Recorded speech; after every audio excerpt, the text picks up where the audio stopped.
Hi students, कैसे हैं आप सब। आज के इस वीडियो में हम लोग डिस्कस करने वाले हैं हिस्ट्री ऑफ मॉडर्न इंडिया। तो ये लेक्चर उन सबके लिए इंपॉर्टेंट होने वाला है जो भी किसी पीसीएस लेवल की तैयारी कर रहे हैं या स्टेट लेवल की तैयारी कर रहे हैं, जहाँ पे जीएस या जीके पूछा जाता है, तो उनके लिए वीडियो बहुत इंपॉर्टेंट होने वाला है। या फिर जो हिस्ट्री ऑफ मॉडर्न इंडिया में इंटरेस्ट रखते हैं तो उनके लिए भी ये लेक्चर जो है बहुत ही ज़्यादा इंटरेस्टिंग होने वाला है। तो चलिए हम लोग डिस्कस करते हैं। देखिए, इस वीडियो में हम लोग डिस्कस करने वाले हैं हिस्ट्री ऑफ मॉडर्न इंडिया, जो कि ये किताब लिखी गई थी बिपिन चंद्र साहब द्वारा। इस किताब में इन्होंने डिस्क्राइब किया है, पहले चैप्टर में इन्होंने डिस्क्राइब किया है decline of the Mughal empire and the causes of the decline of the Mughal empire. तो पहले चैप्टर में इन्होंने सफ़र डिस्क्राइब किया है 1707 से लेकर 1803 तक का सफ़र डिस्क्राइब किया है, जिस दरमियान जो है मुगल एम्पायर डिक्लाइन करता है। तो क्या रीजंस थे, किस वजह से जो है मुगल एम्पायर डिक्लाइन करता है, वो सारी चीज़ों को हम लोग इस लेक्चर में डिस्कस करेंगे। यहाँ पे मैंने कुछ इंपॉर्टेंट डेट्स को लिखा है, इन डेट्स की क्या इंपॉर्टेंस है, इस डेट में क्या हुआ था, क्या मेंशन किया है, क्या डिस्क्राइब किया है चैप्टर 1 में बिपिन चंद्र साहब ने अपनी किताब में, तो उस चीज़ को हम लोग डिस्कस करेंगे। तो देखिए क्या होता है कि 1707 में जब एम्पायर औरंगज़ेब की डेथ होती है, तो उसके बाद क्या होता है कि उसके बाद से ही मुगल एम्पायर जो है वो डिक्रीज़ करने लगता है, डिक्लाइन करने लगता है। क्यों डिक्लाइन करने लगता है? क्योंकि जब 1707 में जब उनकी डेथ होती है तो उनके 3 बेटे जो होते हैं उनके बीच में आपस में वॉर होती है, युद्ध जैसा होता है, जंग होती है। उस जंग में क्या होता है कि बहादुर शाह जो है 65 ईयर ओल्ड उनके बेटे जो हैं वो जीत जाते हैं, विक्टोरियस होते हैं और वो जो है फिर थ्रोन पर बैठते हैं। तो 1707 में जो है औरंगज़ेब, एम्पायर औरंगज़ेब की डेथ होती है और उनके बेटे बहादुर शाह जो है, बहादुर शाह विक्टोरियस होते हैं और वो थ्रोन पे बैठते हैं। और जब वो थ्रोन पे बैठते हैं तो उनकी उम्र होती है उस वक्त 65 ईयर ओल्ड। वो 65 ईयर्स के होते हैं जब वो 1707 में गद्दी पे बैठते हैं अपने दोनों भाइयों को हरा के। ठीक है, तो अब जब 1707 में बैठ जाते हैं उसके बाद ये काफ़ी कोशिश करते हैं, काफ़ी एफर्ट देते हैं कि किसी तरीके से जो है मुगल एम्पायर को फिर से रिग्रो किया जाए, फिर से इस्टेब्लिश किया जाए। जो भी इशूज़ हैं राजपूत राजात के साथ में या फिर जो भी जिनके साथ में इशूज़ हैं उसको सॉल्व किया जाए और फिर से अपना डोमिनेंस और अपना कंट्रोल जो है फिर से वो शो किया जाए। लेकिन क्या होता है कि अनफॉर्चुनेटली 1712 में जो है इनकी डेथ हो जाती है। तो 1712 में जब बहादुर शाह की डेथ हो जाती है तो उस वक्त क्या होता है, सिविल वॉर की कंडीशन जो है वो एक सिविल वॉर की कंडीशन की टाइप बन जाती है। और इनके लेस एबल बेटे, बहादुर शाह के लेस एबल बेटे, जिनका नाम होता है जहांदार शाह, वो जो है थ्रोन पे बैठते हैं। और जहांदार शाह जो है वो थ्रोन पे कैसे बैठते हैं? वो बैठते हैं उस वक्त के जो पावरफुल नोबल होते हैं, जो वज़ीर होते हैं, जिनका नाम होता है जुल्फ़िकार ख़ान, उनकी मदद से जो है ये 1712 में थ्रोन पे बैठ जाते हैं। हालांकि इनके पास वो एबिलिटीज़ नहीं होती है, वो सलाहियत नहीं होती है, लेकिन फिर भी जो है ये 1712 में जो है गद्दी पे बैठ जाते हैं। किसकी मदद से? पावरफुल नोबल जिनका नाम होता है जुल्फ़िकार ख़ान, उनकी मदद से जो है ये गद्दी पे बैठ जाते हैं। तो जाहिर सी बात है, कोई भी जो है नोबल वो इसलिए इनको गद्दी पे बिठाया क्योंकि वो चाहते थे कि भाई जो कोई ऐसा जो है गद्दी पे बैठे जो इनडायरेक्टली जो है पावर उनके पास हो जाए। अगर वो लेस एबल्ड पर्सन कोई भी थ्रोन पे बैठेगा तो इनडायरेक्टली पावर किसके पास होगी? वज़ीर के पास होगी, जिसने उसको सपोर्ट किया होगा। तो फिर जुल्फ़िकार ख़ान इनको सपोर्ट करते हैं और ये गद्दी पे बैठ जाते हैं। हालाँकि इनका जो फिर टेन्योर जो है, इनका जो कार्यकाल है वो ज़्यादा नहीं चलता है। और 1713 में जो है जहांदार ख़ान के नेफ्यू इनको जो है डिफीट कर देते हैं, इनकी डेथ कर देते हैं। और उसके बाद क्या होता है, 1713 में इनके नेफ्यू जिनका नाम होता है फ़र्रुख सियार, वो गद्दी पे बैठ जाते हैं। वो इनको कहाँ पे डिफीट कर देते हैं? आगरा के पास इनको डिफीट कर देते हैं और वो गद्दी पे बैठ जाते हैं। तो 1713 में क्या होता है, जहांदार शाह की डेथ हो जाती है। इनका पीरियड जो है ज़्यादा लंबा नहीं चलता है। ठीक है, तो उसके बाद क्या होता है, 1713 में फ़र्रुख सियार जो कि नेफ्यू होते हैं, जहांदार शाह के नेफ्यू होते हैं, इनके छोटे भाई के बेटे होते हैं, ये इनको आगरा के पास डिफीट करके जो है गद्दी पे बैठ जाते हैं। और इनको जिताने का मेन श्रेय किसको जाता है? फ़र्रुख सियार को जो है, जो मेन इनके सपोर्टर्स जो होते हैं, जो इनकी हेल्प करते हैं, वो होते हैं सैयद ब्रदर्स।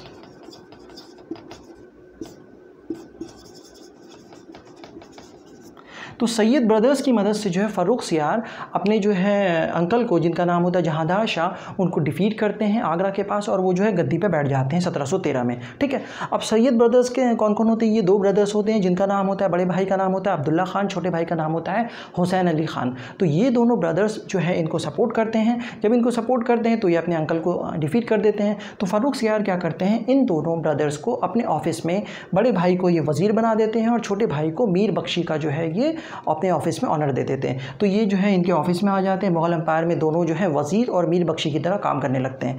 तो उसके बाद क्या होता है, बाकी सारे नोबल्स जो हैं वो जो है सैयद ब्रदर्स से जो है जेलस फील करते हैं, क्योंकि इनके पास पावर जा रही होती है, ये डोमिनेट कर रहे होते हैं। और फिर फ़ारूक सियार को भी एहसास होता है कि सैयद ब्रदर्स जो ही वो मुगल एम्पायर को कंट्रोल करते जा रहे हैं, धीरे धीरे जो सारी पावर जो है सैयद ब्रदर्स लेते जा रहे हैं। तो फ़ारूक सियार जो है काफ़ी कोशिश करते हैं कि जो सैयद ब्रदर्स को किसी तरीके से ओवरथ्रो किया जाए, लेकिन ये पॉसिबल नहीं हो पाता है।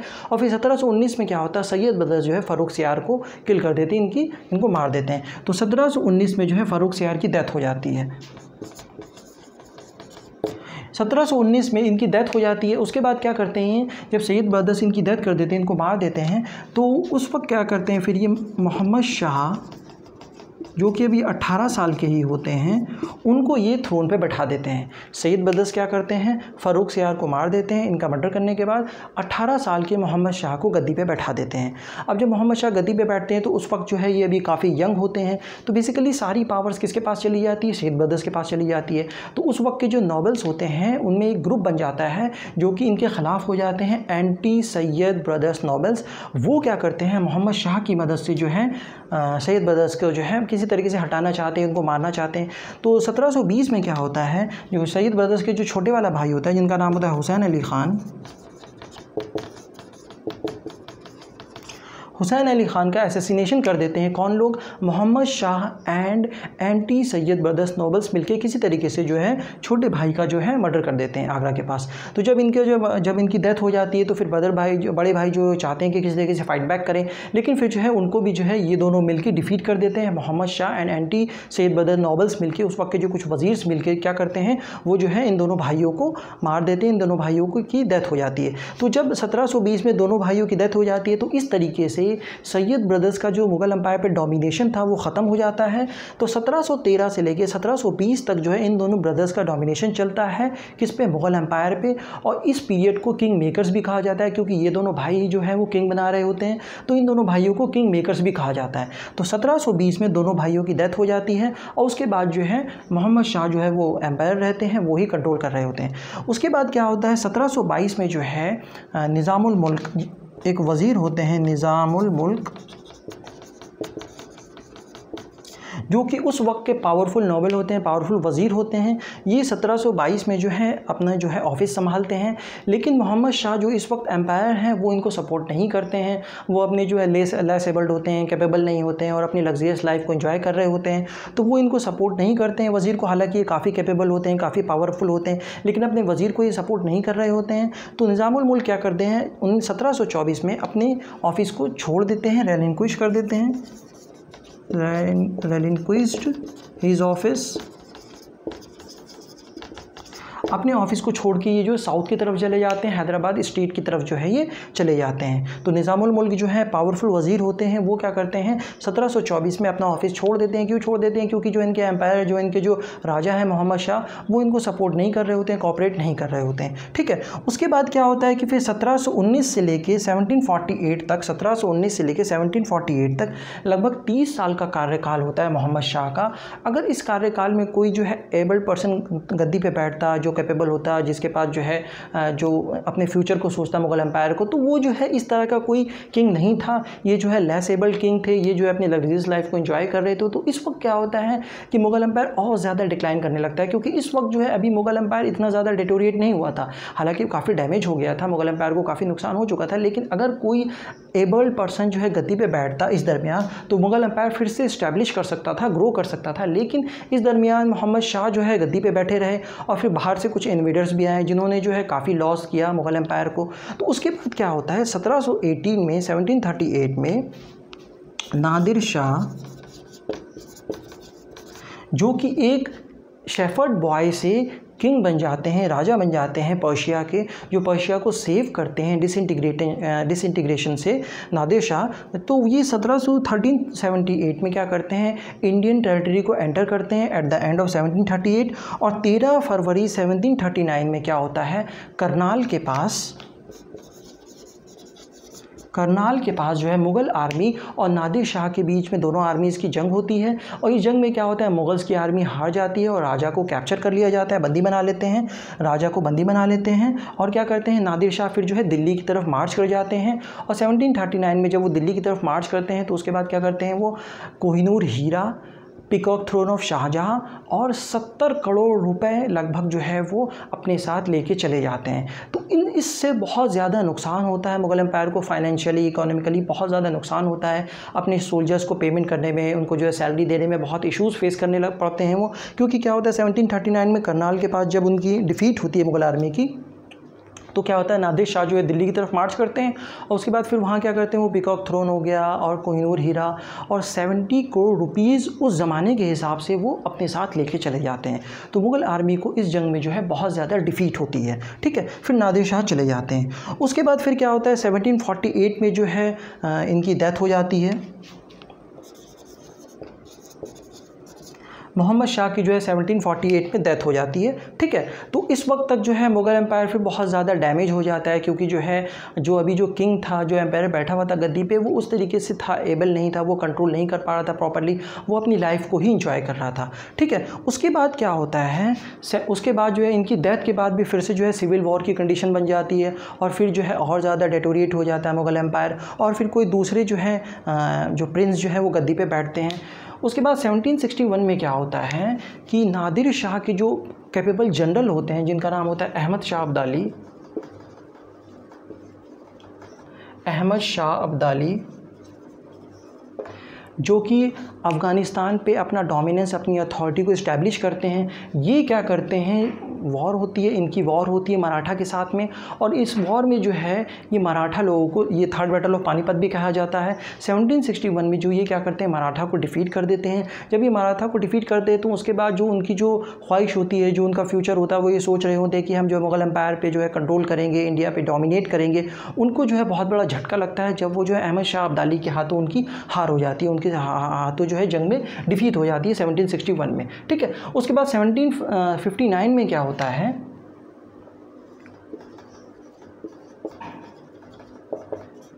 शाह आलम टू जो है वो एम्पायर बनते हैं, वो गद्दी पे बैठते हैं। अब शाह आलम टू जो है ये कैपेबल भी होते हैं, ये जो है पावरफुल भी होते हैं, लेकिन होता क्या है कि शाह आलम इस वक्त तक जो है मुग़ल एम्पायर इतना ज़्यादा डेटोरिएट हो जाता है, इतना ज़्यादा डैमेज हो जाता है कि फिर से उसको ग्रो करना इतना पॉसिबल नहीं होता है। हालाँकि ये कैपेबल होते हैं, ये जो है चाहते हैं कि मुग़ल एम्पायर को किसी तरीके से ग्रो किया जाए।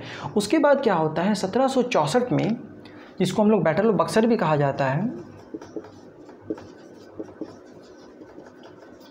शाह आलम टू को जो है 1764 में बैटल ऑफ बक्सर फेस करना पड़ता है। शाह आलम क्या करते हैं, मीर कासिम ऑफ बंगाल एंड सिराजुद्दौला अवध के साथ में ब्रिटिश आर्मी के ख़िलाफ़ में जंग को जो है ये डिक्लेयर कर देते हैं। तो जब इनकी जंग होती है, बैटल ऑफ बक्सर में इनकी डिफ़ीट हो जाती है, शाह आलम टू को जो है बंदी बना लिया जाता है। उसके बाद क्या होता है कि ये जो है कई सालों तक 1772 तक इलाहाबाद में जो है ब्रिटिश के ऊपर, ब्रिटिश के पेंशन के ऊपर जो है अपनी ज़िंदगी को काट रहे होते हैं 1772 तक। उसके बाद क्या होता है कि 1772 में जो है फिर ये इलाहाबाद को छोड़ के दिल्ली को रिटर्न कर जाते हैं, returned to Delhi under the protection of Maratha. ठीक है, तो ये क्या होता है कि 1772 में जो है इलाहाबाद को छोड़ के, ब्रिटिश के शेल्टर को छोड़ के return to Delhi under the protection of Maratha, ये जो है 1772 में दिल्ली चले जाते हैं। ठीक है, हालांकि जो है पावरफुल होते हैं, ये जो है कैपेबल होते हैं, इसीलिए जो है ये 1764 में जो है मीर कासिम ऑफ बंगाल और नवाब सिराजुद्दौला अवध के साथ में मिल के जो है ये डिक्लेयर करते हैं ब्रिटिश आर्मी के ख़िलाफ़ में जंग। लेकिन क्या होता है, 1764 में बैटल ऑफ बक्सर में इनको डिफीट हो जाती है मुग़ल आर्मी, और ये तीनों लोग डिफीट कर जाते हैं ब्रिटिश आर्मी के ख़िलाफ़ में। उसके बाद फिर क्या होता है कि इनको बंदी बना लिया जाता है, और ये कई सालों तक जो है 1764 से लेकर लगभग 1772 तक जो है इलाहाबाद में जो है उनके पेंशन पे, ब्रिटिश के पेंशन पे जो है अपनी ज़िंदगी को व्यतीत कर रहे होते हैं। उसके बाद क्या होता है कि 1772 में रिटर्न कर जाते हैं दिल्ली को, और उसके बाद फिर दिल्ली में जाके ये थ्रोन को एज अ पपेट जो है वो गद्दी पे बैठे रहते हैं। मेन पावर किसके पास चली गई होती है, वो ब्रिटिश के पास चली गई होती है। उसके बाद क्या होता है कि 1806 में इनकी डेथ हो जाती है,